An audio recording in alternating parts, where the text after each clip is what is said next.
Hi. People ask the question all the time, what are some of the things that we can do to the outside of our house to give it some pop, some pizzazz, curb appeal they call it?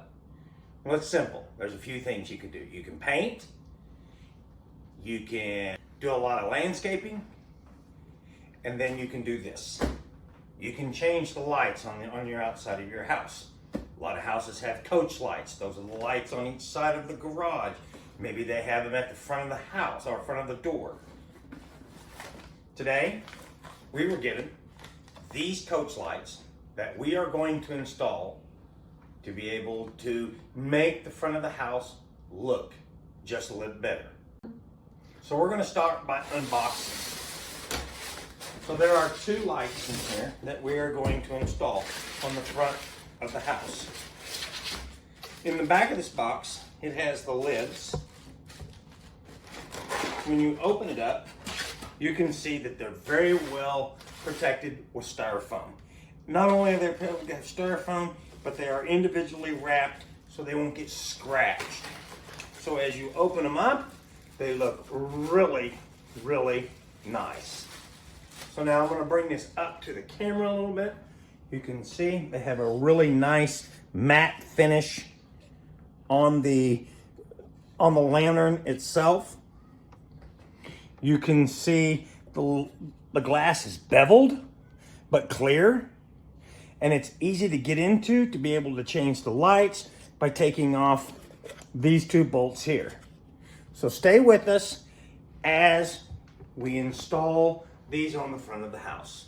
So we're at the house on the outside and we're getting ready to install the lights. Now I've already installed one, so I just wanted to show you that on the back of this is where they put the carriers for this to mount to the wall. So when you unpackage it, don't look for the carrier because it's already made in.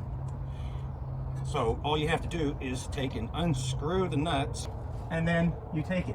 And like I said, make sure your electric is off. If you're not comfortable doing this, then you can hire an electrician, however you need to do it. Your box should have two holes for you to be able to mount this bracket up. Now this bracket has different adjusting holes here. I'm going to step up a little bit. It has different adjusting holes up here to be able to move it, and it has this screw in this front area that allows you to be able to swing this from one direction to the other. All you have to do is loosen it up. Once it's loosened up, like so, then you can take and turn it in the degree that you would need it. So start by taking your old screws from your box. It does come with new ones, but since this box is an older metal box, this is an older house, I intend to go back with the original screws. And then we will clamp it down. Now on these other ones, these are grounded to the boxes, is the way they used to do it. So if you don't find a ground wire, you'll understand why. And then take it, tighten it up as tight as you can get it to the box, like so. Taking a level, which I left way down here by the other box that I put in, and you put it across your bolt.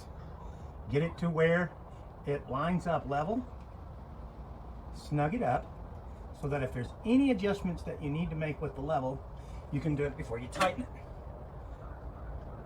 Tighten the secondary bolt, like so. And there you go. It is ready to mount. You have 3 wires in here and 3 wires in here. So we are going to take this one, which is the ground wire, and we're going to pull this ground wire off, and we're going to add it in like so. And then we're going to tighten the nut back on it. Now this grounds the light. And then take it and push it back up where it's behind your bracket. And you've got your 2 wires. I'll do the same. Now the reason for black is the hot of the wire. And the white is the neutral. You have to have both to be able to make the light work. Push them underneath your bracket still. Get everything back behind the bracket. Little rubber washers, and the reason for the rubber washers is to kind of waterproof it from the elements. So the first thing you'll do is you'll push your light back on your bolts, making sure that your wires are covered. Put a rubber gasket on first. Hold these. I gotta put this back on. Okay, I need one of the rubber washers that I've used. And then that will hold it while you take the next washer, put it on. We'll get a crescent wrench and we will take, because these are just like any other wrench, any kind of bolt, and we will start it. Now, if you get to a point where it tightens up into the nut as far as it can, the bolt will actually screw back into the bracket that it's on so that it can help tighten. You don't have to get this thing to where you can't, where it's so tight that you end up bending or breaking it. Just get it where it's snug and then you can't move it. So I can feel it tightening up as I do this. It doesn't want to move. Now we've already put the light bulb in. So now what we're going to do is we're going to turn on the power. We turn the power back on, and then we turn on the light switch. And now you can see how much better it looks. So if you're looking for a light to spruce up the outside of your house, this is the one we recommend.